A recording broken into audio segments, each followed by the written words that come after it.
Ever since I was a kid, I loved to write. I would literally sit in the back of my second grade classroom and write chapter books.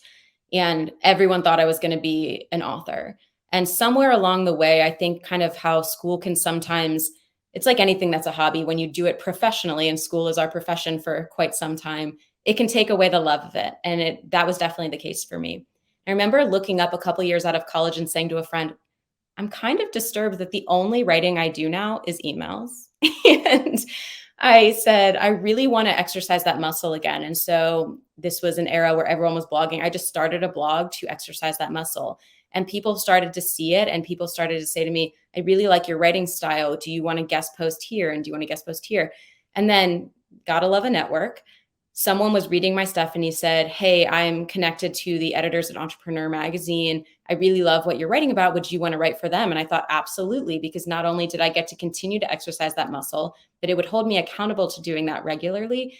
And it was an opportunity where I could really put my values to work, meaning I was able to highlight stories of other entrepreneurs and the work that they were doing who were underrepresented. Because I felt like we always hear about the well-known companies and stuff like that. But I was like, what about the ones who are in the trenches with me? And so it gave me an opportunity to do that and to share messages that could support people at a different scale than I was doing on my blog. And from there, the dominoes kept falling, where when I decided my relationship was going to come to an end with Entrepreneur, I asked someone in my network, can you make an introduction to Forbes? Began to write there. I became sort of their writer in residence on Networking Done Right.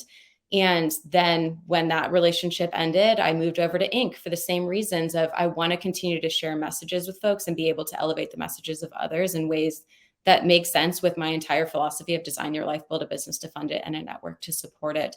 And through that process too, I realized much like folks build their brand, build their authority, build their influence through podcasting or communities and having guest experts on and building relationships in those ways, I realized this is such an incredible platform to be building and nurturing the relationships that I have by putting people on these platforms and pedestals that sometimes they don't have access to and sometimes they do. And so it became this dual street where I was able to bring people up to the platform as well as reach up to people like Deepak Chopra, who I probably wouldn't have been able to access otherwise, but because I was able to bring them the value of the opportunity to be featured in these publications. And then I did my job, which was to deeply do my homework, be respectful of their time, make them look great, and produce a beautiful piece about them that helped further their goals.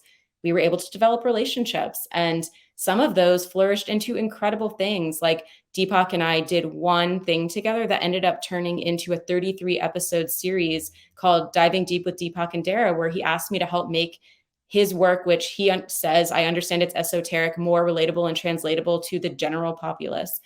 And I'm saying all that to say that oftentimes, we don't know where a decision is going to take us.